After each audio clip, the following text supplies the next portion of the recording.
ಸಾಗರ ಸಮಾವೇಶ ಇದು ಯಾವ ಸಮಾವೇಶ ಅಂತ ನಂಗೆ ಅರ್ಥ ಆಗಿಲ್ಲ. ಇದು ಒಂದು ಕಡೆ ಈಡಿಗೆ ಸಮಾವೇಶ ಅಂತಾರೆ, ಒಂದು ದಿವಸ BJP ಸಮಾವೇಶ ಅಂತಾರೆ, ಒಂದು ಕಡೆ ಹಿಂದುಳಿದ ವರ್ಗದ ಸಮಾವೇಶ ಅಂತಾರೆ. ಒಟ್ಟಿನಲ್ಲಿ ಯಾವುದೋ ಸಮಸ್ಯೆ ಇದೆ ಅಲ್ಲ, ಅಲ್ಲಿ ನಿಂಬಲ್ಲಿ ಹೇಳ್ತಾ ಇದ್ದಾರೆ.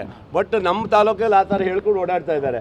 ನಮ್ಮಲ್ಲಿ ಈಡಿಗ ಸಮಾಜ ರಾಜ್ಯದಲ್ಲಿ ಇದೆ, ಜಿಲ್ಲೆಯಲ್ಲಿದೆ, ತಾಲೂಕಲ್ಲಿದೆ. ನಾವು ಯಾರೂ ಗಮನಕ್ಕೆ ತರಲಿಲ್ಲ. ಅವ್ರದ್ದೇ ಪಕ್ಷದ ಬ್ಯಾನರಲ್ಲಿ ನಡೀತಾ ಇದೆ. ಬಹುಶಃ ಯಡಿಯೂರಪ್ಪನವ್ರು ಸನ್ಮಾನ ಮಾಡೋದು ನಾನು ಬೇಡ ಅನ್ನಲ್ಲ. ಪಾಪ ಈ ರಾಜ್ಯದ ಮುಖ್ಯಮಂತ್ರಿ ಹೇಳೋದು ನಮ್ಮ ಜಿಲ್ಲೆ ಹೆಮ್ಮೆ ನಾಯಕರೇ. ಆ ಸನ್ಮಾನ ಯಾವುದು? ನಾಗರಿಕ ಸನ್ಮಾನ ಮಾಡ್ಬೋದಿತ್ತು.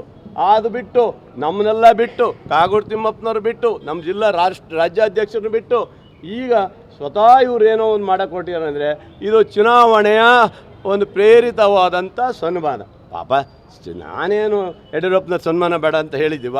ನಾವು ಬಂದು ಮಾಡ್ತಿದ್ದೀವಪ್ಪ. ನಮ್ಮನ್ನೆಲ್ಲ ಕರೆದಿದ್ರೆ ಯಡಿಯೂರಪ್ಪನ ಇವರಿಗೆ ಮಧು ಬಂಗಾರಪ್ಪನವರಿದ್ದರು, ನಾನಿದ್ದೆ, ಕಾಗೋಡು ತಿಮ್ಮಪ್ಪನವರಿದ್ದರು, ಭೀಮಣ್ಣ ನಾಯ್ಕ ಇದ್ದರು, ಎಲ್ಲ ನಮ್ಮ ಸಭಾ. ನಾವು ಮೊನ್ನೆ ಕರೆದಿಲ್ವಾ?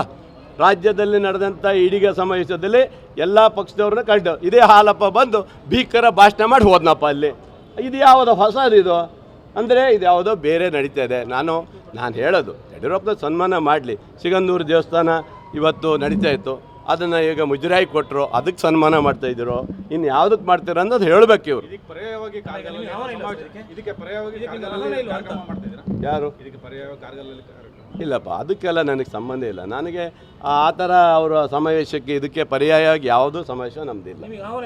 ಯಾವುದು? ಇಲ್ಲಪ್ಪ, ನಮ್ಮನ್ನು ಕರೆದೇ ಇಲ್ಲ, ನಮಗೆ ಇದೇ ಇಲ್ಲ ಅಲ್ಲಿ, ಯಾವುದ್ರಲ್ಲಿ ಇಲ್ಲ. ನಾವು ಈಡಿಗಿರಲ್ಲ. ಈಗ ನಾನು ಬೇರೆ ಇರ್ಬೋದು, ನಾನು ಬೇರೆ ಜಾತಿ ಯಾವುದೋ ಇರ್ಬೋದು. ಸಮಾವೇಶ ಮಾಡೋ ಸಾಗರದಲ್ಲಿ ಮಾಜಿ MLA ಅಸ್ತಿತ್ವ ಉಳಿಸ್ಕೋಬೇಕು.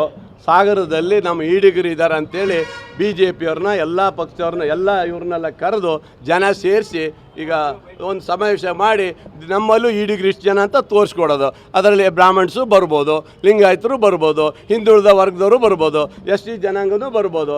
ಎಲ್ಲರನ್ನೂ ಕರೆಯೋಕೆ ಹೊಂಟಾರೆ ಇವರು. ಅಲ್ಲಿ ಸಾಗರದಲ್ಲಿ ಒಂದು ಕಡೆ ಹೇಳ್ತಾರೆ ಇಲ್ಲ ಇದು ಹಿಂದುಳಿದ ವರ್ಗದ ಸಮಾವೇಶ ಅಂತಾರೆ, ಇನ್ನೊಂದು ಕಡೆ ಹೋಗ್ತಾರೆ ಇದು ಈಡಿಗ ಸಮಾವೇಶ ಅಂತಾರೆ. ಹಿಂಗೆ 3-4 ಕಡೆ ಹೇಳ್ಕೊಂಡು ಹೋಗಿದ್ದಾರೆ. ಪಾಪ ಮಾಡಲಿ ಬಿಡಿ, ನಾನೇನು ಬೇಡ ಅನ್ನೋಕ್ಕಲ್ಲ. ಅವ್ರ ಸಮಾವೇಶ, ಇದು ಪಕ್ಷದ ಸಮಾವೇಶ, ಇದು ಚುನಾವಣೆ ಸಮಾವೇಶ. ಇದರಲ್ಲಿ 2 ಮಾತಿಲ್ಲ. ಇದಕ್ಕೆಲ್ಲ ಹೆದರುವಂಥ ಪ್ರಶ್ನೆಯೇ ಇಲ್ಲ. ಅವ್ರು ಎಷ್ಟು ಸಮಾವೇಶ ಮಾಡಿದ್ರು ಸಹ ನಮ್ಮ ಪಕ್ಷ, ನಾವು ಅದು ನಮ್ಮ ಅಭಿವೃದ್ಧಿ, ನಮ್ಮ ಕೆಲಸ ಅಷ್ಟೇ. ಸರ್, BJP ಪಟ್ಟಿ ಬಿಡುಗಡೆ ಆಯಿತು, ಕಾಂಗ್ರೆಸ್ ಪಟ್ಟಿನೇ ಇಲ್ಲ ಇನ್ನು.